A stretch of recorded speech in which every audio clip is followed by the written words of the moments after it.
Yo YouTube, you know who this is, your boy DJ Cool Thing from Cool Thing Entertainment. Welcome back to another video on my channel. Welcome to another product review, and this is of the DDJ 400. Because as I was looking through my YouTube channel, I don't have a product review of the DDJ 400.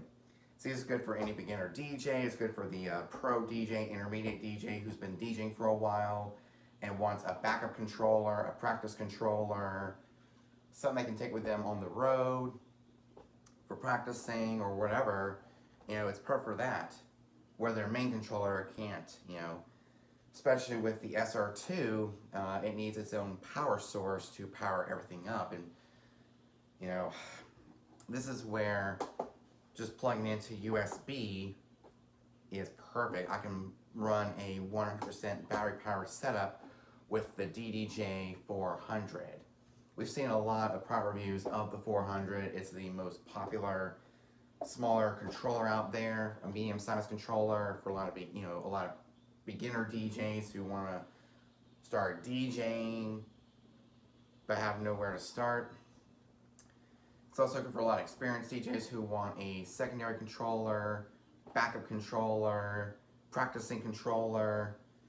It's perfect for that. It's also good for those DJs who are doing, you know, outdoor events this summer and they don't have any power, you know, have a power outlet, and they can just plug it in straight to USB and they can DJ wherever they are, which I think is really neat. They can plug up a speaker to the master RCA, hook in a wired mic, and, you know, throw yourself a little party. So the 400 is awesome as a secondary controller, backup controller, practicing controller. When I mean secondary, I mean for like smaller events, house parties, outdoor events. And of course on the back here we have our inputs and outputs. So we have our outputs, the master RCA out, a microphone input, 1/4 inch, and of course the USB input for plugging into your laptop. And we have on each deck we have our loop in and loop out. We have our re-loop / exit. We have our Q loop in here. We have our master beat sync. We have our, okay, when you press the shift, it's tempo range, so you can change up the different tempos. For the tempo slider, which I think is really nice, gives you a wide range to dial in your tempo. The beat sync, if you're mixing 2 tracks in one, especially for those tracks that are really hard to mix in, that has a different tempo or different BPM, you can just have on beat sync on the deck that, you know, we're preparing. It'll match up with the second deck or the first deck or vice versa. So on each deck we have our loop in and out, we have our re-loop, exit, Q loop, beat sync, jog wheels, which feel really nice in the hand. It feels like a CDJ. It's very glossy, very shiny. Our shift with our keyboard, 2 pad effects, and of course key shift when you press the shift button. But when you don't, it's hot cue, beat loop, beat jump, sampler, and the pads feel really, really nice in the hand.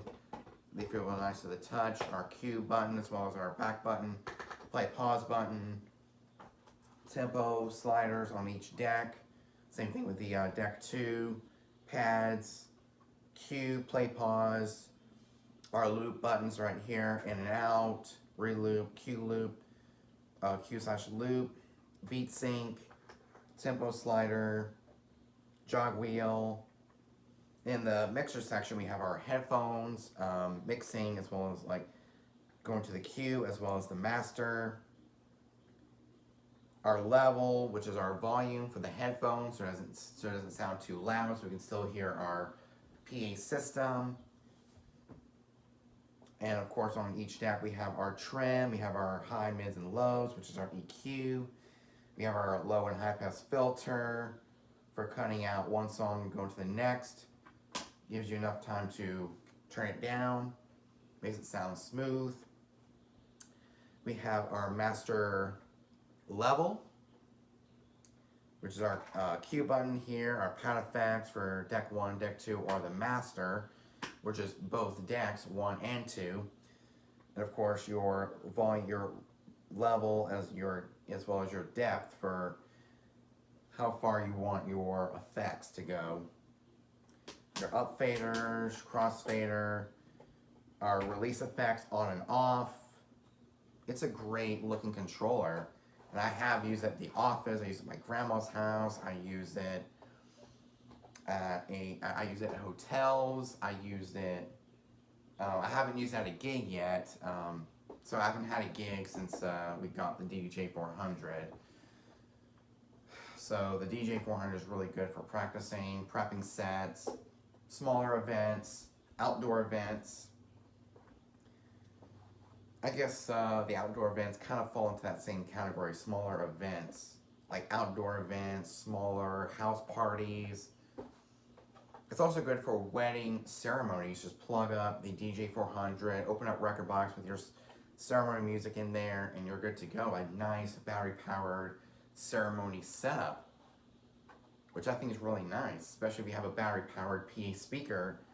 You can plug everything into your DDJ 400, plug the RCA into a PA, your battery-powered PA system, and you're ready to go. And everything is through the batteries, which I think is really nice, especially if you're using your laptop battery. It'll power the 400 as well as your laptop. Your master RCA for plugging up to a Bluetooth speaker for outdoor events, and of course, or any battery-powered PA system for any outdoor event, whether it's a wedding ceremony, a party, whatever, because we are heading to the summer months. The 400 is awesome to pick up and get ready for a outdoor event, like a block party or anything like that you don't have an outlet. You can just plug it straight in and it works just well. And for wedding receptions, I wouldn't really recommend it unless you get a mixer, an external mixer like the MG10 that I have, which is has 2 RCAs. It's got 4 XLR quarter-inch combos. It's got quarter-inch. It's got XLR in and it's got XLR out, the quarter-inch output. It's very versatile for a mobile DJ like myself. So if I'm having a garage party, I can set up a small PA system with the MG10, the DDJ 400, my laptop, record box, and my music. And it's just great for a garage party. Like the family get-together we had, I had to set up that heavy SR2 with the computer and the microphones, and it was crazy. So I would highly recommend picking this up if you are looking into getting a smaller controller to use alongside your large controller, if you already have a controller. And this is really good for a lot of beginners who are just getting into DJing. Pick this up and you can really get your foot in the door and getting your gigs all ready to go. I would highly recommend the DDJ 400 or its bigger brother, the 800, when you upgrade, or the 1000. But if you want to use Serato, there is the SB3, which is its twin brother, the SB3. There's the SR2. There's a lot of different Pioneer controllers out there. Just go ahead and pick one out. Or you can use Denon, you can use Roland, you can use or any other like Newmark. There's a lot of controller brands out there. Just gotta pick the right one. So my Pioneer DDJ 400 is serving me well over the last month or two of ownership. Because I've taken with me to numerous, I've taken it with me to numerous hotels. I've taken it with me to my grandma's house, my office. I've taken it with me, anywhere I am. I'm about to take it with me on vacation to South Dakota so I can prep my sets for the wedding coming up on May 23rd, which means when we get back here to this house on the 16th, will be about a week or so before the wedding, and it'll be crunch time. I gotta make sure everything is good to go.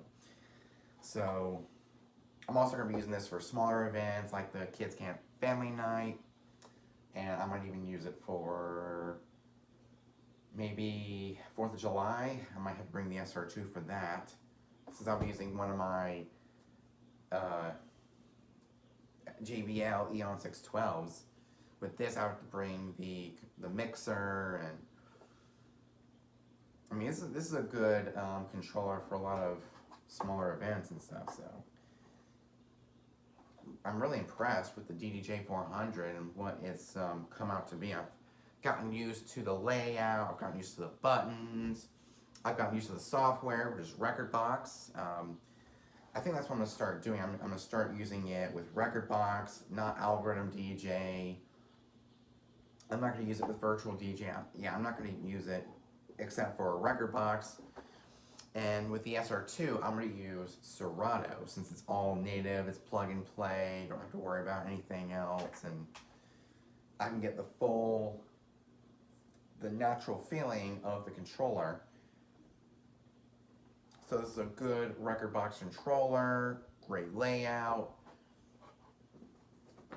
And of course I got this case sling, carrying case to carry it in to make it more portable, which is why I'm able to take it with me wherever I go, because of this case sling hard shell carrying case.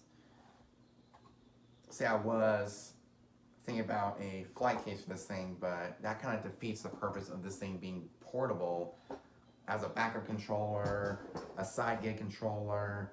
That way with this case link hard shell carrying case, I can zip it up and I can carry it with me wherever I go, with my laptop, a Bluetooth speaker like the Monster Audio Rock and Roll 3, or my HMDX Rave for even smaller events,